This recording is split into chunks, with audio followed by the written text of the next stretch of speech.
नमस्कार दोस्तों, आपका अपना स्वागत है study with Neeraj sir channel पर। दोस्तों, आपको पता है कि AGTA की वैकेंसी आने वाली है और इसकी क्लासेस प्रॉपर कंटिन्यू जो है चलाई जा रही हैं, सारे वीडियो अपलोड किए जा रहे हैं। आज ये हिंदी का चौथा वीडियो है जो कि बहुत मोस्ट इम्पोर्टेंट है। मैं आपको बता दूं, मैथ, पॉलिटी, हिस्ट्री सभी कक्षाएं प्रॉपर चल रही हैं। आप अगर चैनल पे नए हैं तो आप चैनल को जरूर सब्सक्राइब कर लीजिए। चलिए आइए स्टार्ट करते हैं। हिंदी का ये चौथा वीडियो है। बहुत ही इंपॉर्टेंट प्रश्न है, यहां से जरूर प्रश्न आएंगे मेरे मित्रों, प्रश्न यहां से जरूर पूछे जाएंगे। ठीक है, आइए स्टार्ट करते हैं। पहला क्वेश्चन, हिंदी साहित्य का आधुनिक काल सामान्यतः कब से माना जाता है? हिंदी साहित्य का आधुनिक काल सामान्यतः कब से माना जाता है? बहुत ही मोस्ट इंपोर्टेंट प्रश्न, यूपी ट्रिपल इसी परीक्षा में पूछा गया क्वेश्चन है। तो मेरे मित्रों, इसका जो सही आंसर है वो है 1850। कितना है? 1850 इसका जो है सही आंसर है, 1850। अब जो है मैं आपको बता दूं, रामचंद्र शुक्ल के अनुसार इसका काल विभाजन मैं आपको बता दूं। रामचंद्र शुक्ल के अनुसार काल विभाजन क्या था? रामचंद्र शुक्ल के अनुसार काल विभाजन, ठीक है,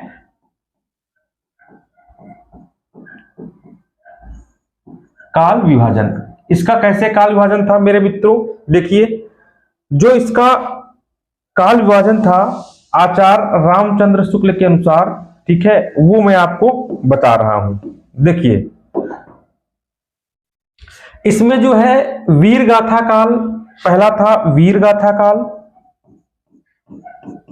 वीर गाथा काल।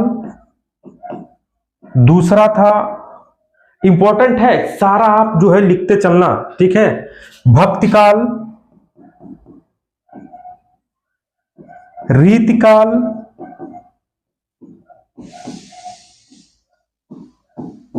वीर गाथा काल, भक्ति काल, रीति काल और चौथा था गद्य काल। कौन? गद्य काल।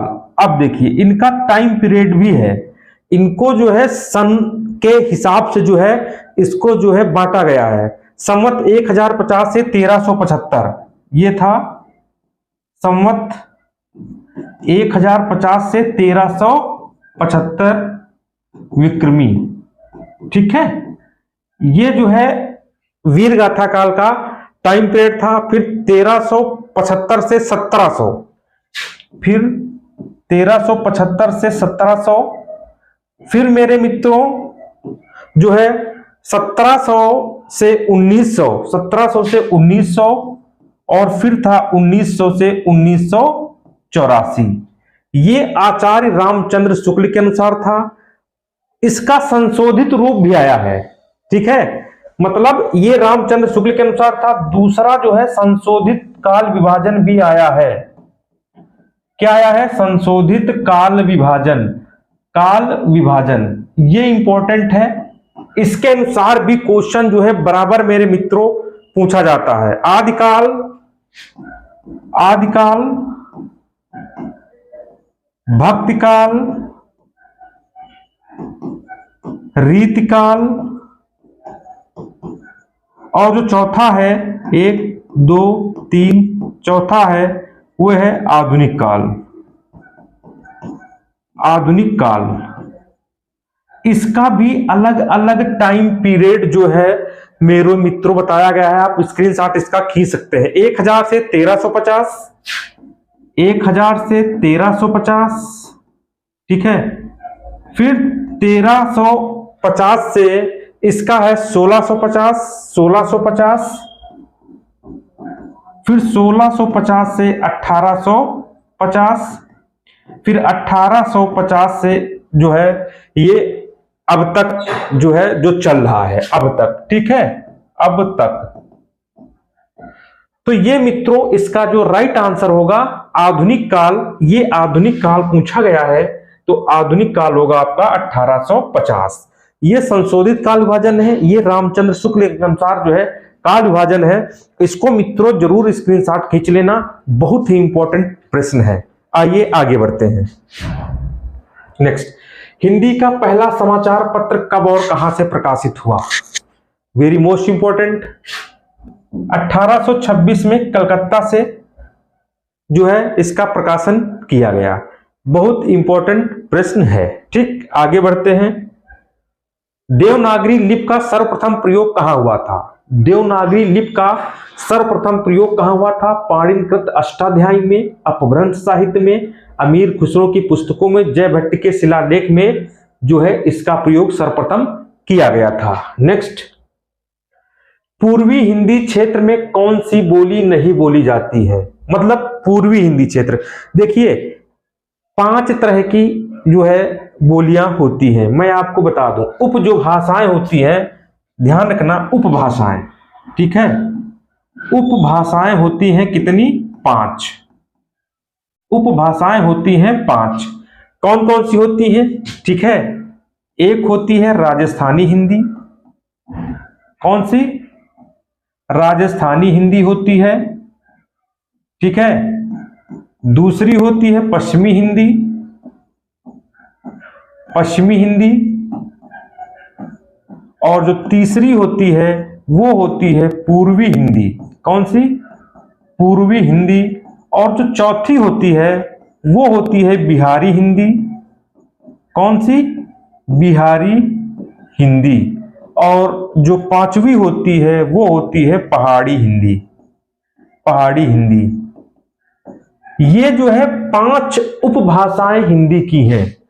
5 उपभाषाएं हिंदी की हैं। क्वेश्चन बहुत पूछा जाता है कि हिंदी की उपभाषाएं कितनी हैं? 5 हैं।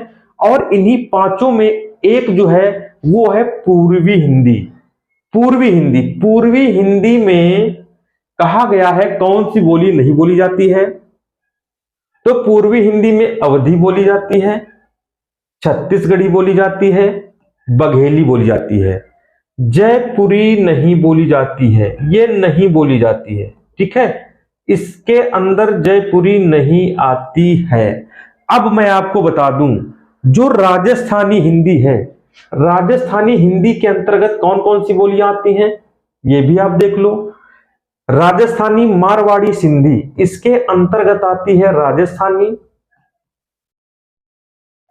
मारवाड़ी और सिंधी। ये 3 आती हैं बोली, ठीक है, राजस्थानी के अंतर्गत। और पश्चिमी हिंदी के अंतर्गत ब्रजभाषा, खड़ी बोली।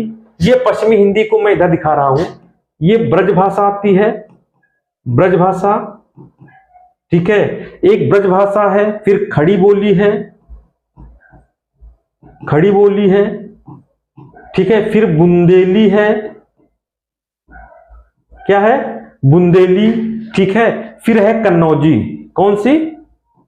कन्नौजी। ये भाषाएं जो है आपको पश्चिमी हिंदी के अंतर्गत आती हैं, ठीक है। बिहारी हिंदी के अंतर्गत देखिए कौन सी भाषाएं आती हैं। बिहारी हिंदी के अंतर्गत भोजपुरी, कौन सी? भोजपुरी, मगही और मैथिली, और मैथिली आती है। बहुत इंपॉर्टेंट है। एक इसमें से पूछेगा जरूर, एक इसमें से पूछेगा जरूर मेरे मित्रों की खड़ी बोली किस उपभाषा में आती है? खड़ी बोली किस उपभाषा में आती है मेरे मित्रों? पूछेगा जरूर। एक चीज बता दूं, अब देखिए लास्ट बची है पहाड़ी हिंदी। पहाड़ी हिंदी के अंतर्गत 2 आती हैं, एक गहड़ वाली, एक गहड़ वाली आती है और दूसरी कुमायूनी आती है। कौन सी? कुमायूनी, ठीक है। ये पूर्वी हिंदी के अंतर्गत, इसमें जयपुरी नहीं आएगी। ये बहुत मोस्ट इंपॉर्टेंट, बहुत मोस्ट इंपॉर्टेंट है मेरे मित्रों क्वेश्चन। इसको आप जो है आप स्क्रीनशॉट खींच लीजिएगा। आगे बढ़ते हैं। कड़वाहट शब्द में कौन सा प्रत्यय है? कड़वाहट। अब देखिए जो चार वर्ण अक्षर, जो 4 वर्ण या अक्षर का शब्द होता है, अक्षर का शब्द होता है, ठीक है, उसमें 3 वर्णों में आपका प्रत्यय निकलता है। 3 वर्णों में प्रत्यय निकलता है, ठीक है। कैसे? जैसे हमने लिखा कड़वाहट, देखिए 1 2 3 4 है कि नहीं? अब ये किसकी मात्रा है? बड़ा आ की है तो बड़ा आ, ये क्या है? हा, ये क्या है? टा। आहट इज अ राइट आंसर। आहट बहुत इंपॉर्टेंट है दोस्तों, बहुत इंपॉर्टेंट है। आगे बढ़ते हैं। अभ्यागत में कौन सा उपसर्ग है? देखिए मैं कुछ उपसर्ग यहां पे लिख रहा हूं। जैसे हमने कहा अभ्यागत, ठीक है। जैसे हमने कहा अत्याचार, ठीक है। जैसे हमने कहा अत्यधिक, अत्यधिक, ठीक। ये कुछ वर्ण हैं जिनको मैं आपको बताऊंगा, ठीक है, कि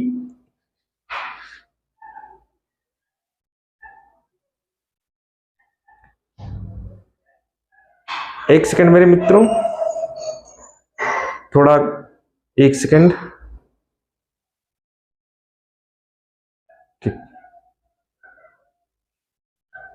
देखिए अब इसमें क्या है, अब जैसे मैंने कहा भा, ये आधा भा है। अब क्या करेंगे हम, इस भा को पूरा भा बनाएंगे, इसमें छोटी की मात्रा लगाएंगे, ये हमारा बन गया उपसर्ग। ये आधा ता है, इसको पूरा ता बनाओ, इसमें छोटी की मात्रा लगाओ, ये आ लगा दो, ये उपसर्ग है। ये आधा ता है, पूरा ता बनाओ, छोटी की मात्रा आ, ये जो है आपका उपसर्ग है। तो आ भी, अब इसका जो है राइट आंसर हो गया अभी, इसका राइट आंसर हो गया अभी। आगे बढ़ते हैं मेरे मित्रों। देखिए दोस्तों 7 नंबर पे क्वेश्चन है, ठीक है, 7 नंबर पे, ठीक, कि जो है राम खाता होगा किस काल का उदाहरण है? तो राम खाता होगा ये संदिग्ध वर्तमान है। कौन सा है? संदिग्ध वर्तमान। देखिए संदिग्ध वर्तमान होता क्या है, आप देख लीजिए। क्रिया के होने में संदेह प्रकट हो, वर्तमान में क्रिया के होने में संदेह प्रकट हो, क्रिया के होने में संदेह प्रकट हो, क्या? संदेह प्रकट हो, ठीक। अब देखिए जैसे हमने कहा वह पढ़ता होगा, वह पढ़ता होगा, या राम खाता होगा। अब संदिग्ध भूत क्या होता है दोस्तों? क्रिया के भूतकाल में होने पर संदेह पाया जाए, क्रिया के भूतकाल में होने पर संदेह पाया जाए, संदेह पाया जाए, ठीक। आप देख लीजिए इसका उदाहरण हमने कहा वर्षा हुई होगी, वर्षा हुई होगी, ठीक है, ऐसे। और वर्तमान काल के कितने भेद हैं? 3 है, सॉरी उसके काल के कितने भेद हैं? 3 हैं। कौन कौन से? वर्तमान काल, भूतकाल, भविष्यकाल, ये हैं 3, ठीक है। वर्तमान काल के कितने भेद हैं? वर्तमान काल के हैं 5 भेद। कौन से? 5 भेद। सामान्य वर्तमान, सामान्य वर्तमान पहला, दूसरा है तत्कालिक वर्तमान, तत्कालिक वर्तमान, तीसरा है आपका पूर्ण वर्तमान, पूर्ण वर्तमान, चौथा है संदिग्ध वर्तमान, और जो 5वां है वो है संभाव्य वर्तमान। ये 5 जो है आपके वर्तमान काल के भेद हैं, ठीक है। आइए आगे बढ़ते हैं।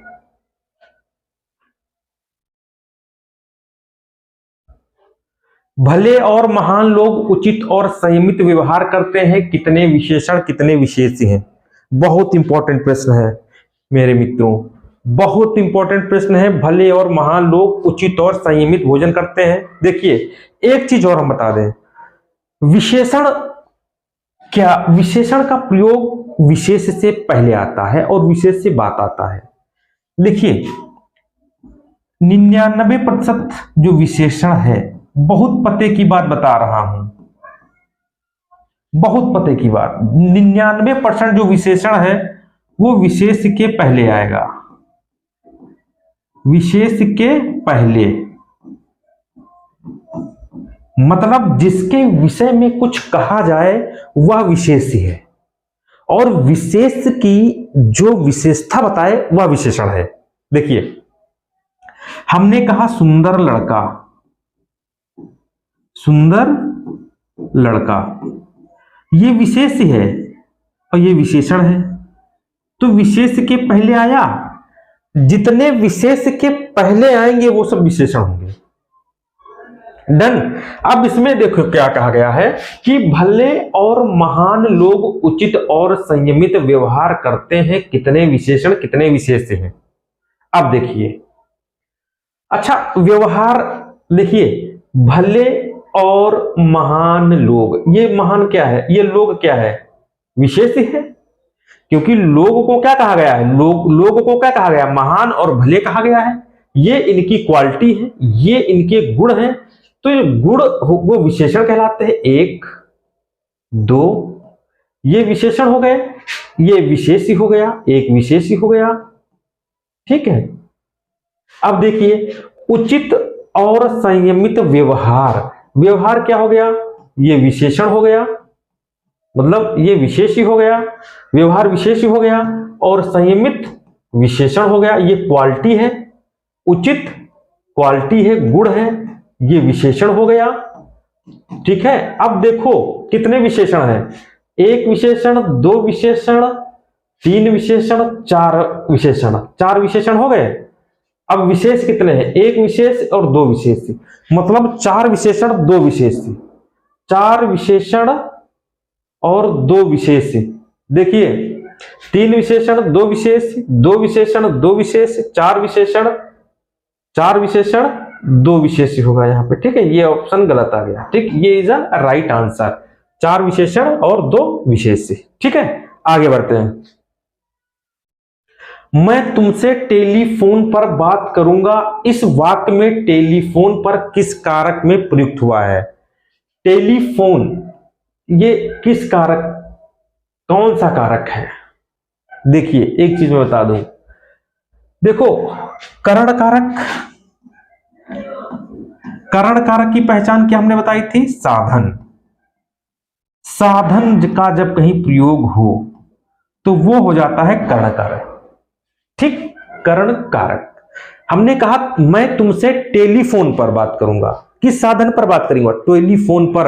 अब यहां पर लगा है तो आप ये मत समझना कि अधिकरण कारक होगा, कि अधिकरण कारक होगा, गलत हो जाएगा।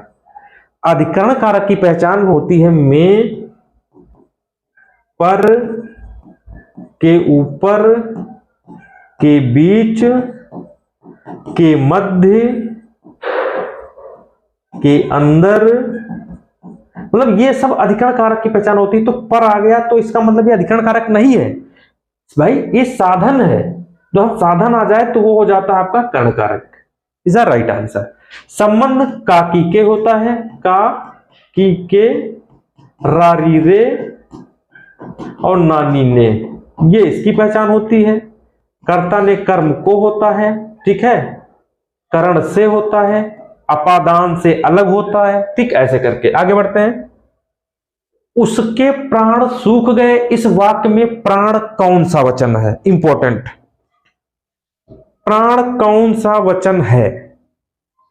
उसके प्राण सूख गए, इस वाक्य में प्राण कौन सा वचन है, ये बहुत इंपॉर्टेंट क्वेश्चन है। देखिए पहली बात, कुछ शब्द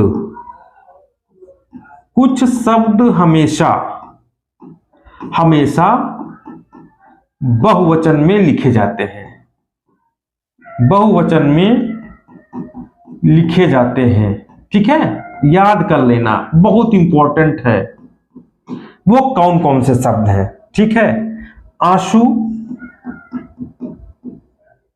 केश, बाल, दर्शन, प्राण, हस्ताक्षर, प्रजा, समाचार, रोम, होश, लोग, अक्षत, अश्रु, दाम। ये हमेशा बहुवचन में लिखे जाएंगे, इनमें कोई फर्क नहीं पड़ता, ये हमेशा जो है बहुवचन में ही लिखे जाते हैं, तो इसका राइट आंसर है बहुवचन। आगे बढ़ते हैं 11 नंबर। आजकल भारत की जनता भी आधिकारिक शिक्षित हो गई है, ठीक है, अधिकाधिक शिक्षित हो गई है। जनता का वचन क्या है? जनता का वचन क्या है?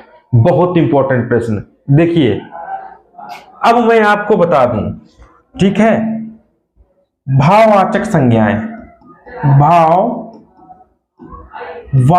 जो संज्ञाएं होती हैं, ठीक है, वो हमेशा एक वचन में रहती हैं, एक वचन में रहती हैं, ठीक है। कौन कौन सी?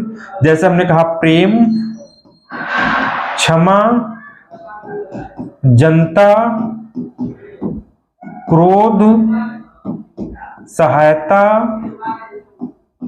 झूठ इत्यादि। प्रेम, ठीक है, ये प्रेम, ये जो है हमेशा एक वचन में रहेंगी, तो इसका एक वचन ही राइट आंसर, राइट। इसके अलावा जो है, ठीक है, देखिए एक चीज और, ये हमेशा एक वचन, भाववाचक संज्ञा एक वचन में रहेंगी, तो इसका एक वचन है, क्योंकि जनता, ये जनता है। अब देखिए बहुत इंपॉर्टेंट चीज मैं आपको बताने जा रहा हूं। जाड़ा, गर्मी, भूख, प्यास, ये हमेशा बहुवचन में रहेगा, हमेशा बहुवचन में रहेगा, ठीक है, ध्यान रखना। एक चीज और लिख लो, यहां पर एक चीज बहुत इंपॉर्टेंट है, ठीक है, जो है, जैसे हमने कहा आकाश, आकाश, सामान, हवा, सामग्री, हवा, सामग्री, आग, छाया, जल, आग, छाया, जल, ये हमेशा मित्रों एक वचन में रहेंगे, एक वचन में, और इतने से ही आपको एक नंबर पक्का हो जाएगा, ये आप तय मान के चलिए। ये आप स्टडी विद नीरज सर के चैनल पर आए हैं तो आप अच्छा लेके जाएंगे। चलिए आगे बढ़ते हैं। हमारे देश में जय चंदों की कमी नहीं है, जय चंदों में कौन सी संज्ञा होगी? सबसे पहले मैं आपको बता दें, संज्ञा के मूल जो भेद होते हैं, मूल भेद वो जो है दो होते हैं, ठीक है, दो, ठीक। और संज्ञा के भेद जो होते हैं वो 5 होते हैं। एक व्यक्तिवाचक, जातिवाचक, भाववाचक, समूहवाचक, और जो 5वीं है वो है द्रव्य या पदार्थवाचक, द्रव्य व पदार्थवाचक, ठीक है, ये 5 संज्ञाएं हो गई। अब मैं आपको बता दूं जय चंद कौन सी संज्ञा होगी। भाववाचक संज्ञा पहचानने के नियम, लास्ट में ता आता है, पा आता है, तो आता है, आहट आता है, आवट आता है, पन आता है, आस आता है, मतलब ये पहचानने का नियम है। ता, तो लास्ट में अगर हमने कहा मूर्खता, ता आ गया तो भाववाचक, बुढ़ापा, बंधुत्व, देखो लास्ट में तो आ रहा, मुस्कुराहट, देखो हटा रहा, आवट, रुकावट, आवट आ रहा, पन, बचपन, आस, मिठास, मतलब बहुत आसान चीजें हैं, ये बेसिक चीजें हैं, ठीक है। तो जय चंदों, ये कौन सी संज्ञा? देखो अगर हम बात करेंगे जयचंद, भाई विश्वासघाती था जयचंद, अगर हम कहेंगे जयचंद तो वो एक जयचंद होगा, वो आएगा एक नाम, तो वो व्यक्तिवाचक में चला जाएगा। हम कहेंगे जयचंदों तो उसमें बहुत सारे विश्वासघात लोग इसमें आ जाएंगे, तो यहां पर ये हो जाएगी आपकी जातिवाचक संज्ञा, ठीक। आगे बढ़ते हैं। पश्चिम और उत्तर दिशाओं के मध्य स्थित कोण को क्या कहते हैं? देखिए मैं आपको बता दूं, बहुत इंपॉर्टेंट है मेरे मित्रों, बहुत ही इंपॉर्टेंट है। ठीक है, जो है देखिए, पश्चिम और उत्तर दिशाओं के मध्य स्थित कोण को क्या कहेंगे? चाहे कोण कहो चाहे दिशा कहो, ये दोनों आप अगर क्वेश्चन आ गया तो कैसे, आप ये पढ़ रहे होंगे पहली बार, मैं बता दूं बहुत इंपॉर्टेंट क्वेश्चन है और बहुत ही टफ क्वेश्चन है। देखिए मैं आपको बता देता हूं क्या कहेंगे, उत्तर और दक्षिण दिशाओं के मध्य स्थित। देखिए सॉरी,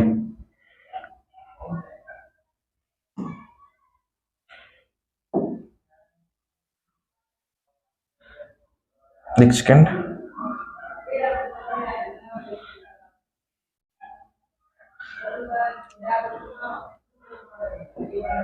चलो समझ लो। देखो एक चीज, हाँ ये देख लीजिए, ये जो दिशाएं होंगी ये मैं आपको बता दूं, ये क्या है? पूरब है, ये पश्चिम है, ये उत्तर है और ये दक्षिण है। इस वाली दिशा को क्या कहा जाएगा? इस वाली दिशा को क्या कहा जाएगा? इस वाली दिशा को क्या कहा जाएगा? और इस वाली दिशा को क्या कहा जाएगा? जो उत्तर और पूर्व की दिशा है, ये वाली उत्तर और पूर्व की दिशा है, इसे हम कहेंगे ईशान। क्या कहेंगे? ईशान। बहुत मोस्ट इंपॉर्टेंट, इसे कहेंगे हम आग्नेय, आग्नेय। और इसे कहेंगे नैऋत्य।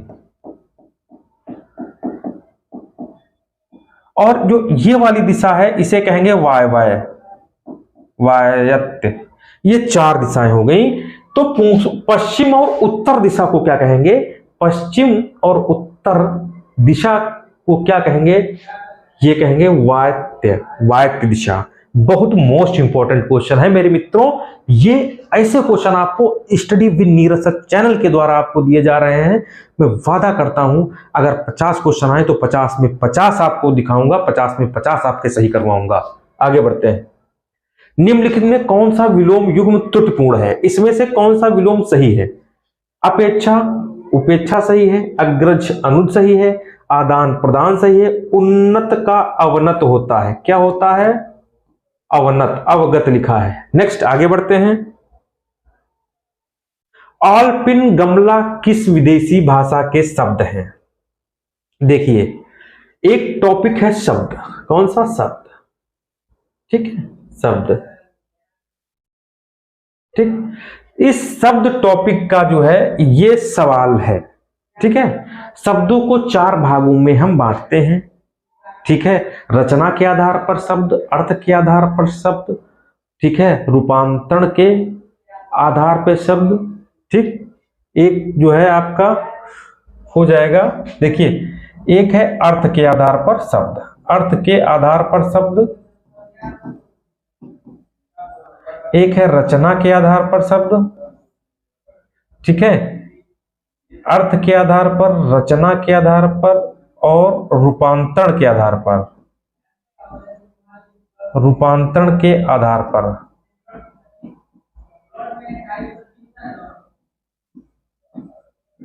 ठीक है, ये तीन। एक और कोई है अभी ध्यान आएगा मैं बताऊंगा आपको। देखिए आलपिन और गमला किस विदेशी भाषा के शब्द हैं?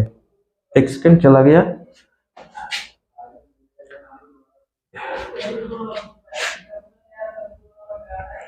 एक सेकंड,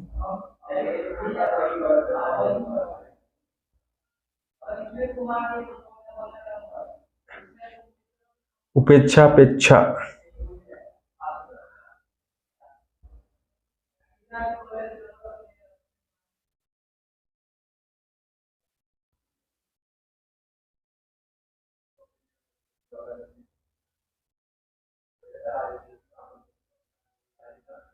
चलो वो चला गया मेरे मित्रों। हाँ मैं ऐसे ही बता देता हूं, आलपिन और गमला कि कौन से शब्द हैं। देखिए इसको ऐसे देख लो। ठीक,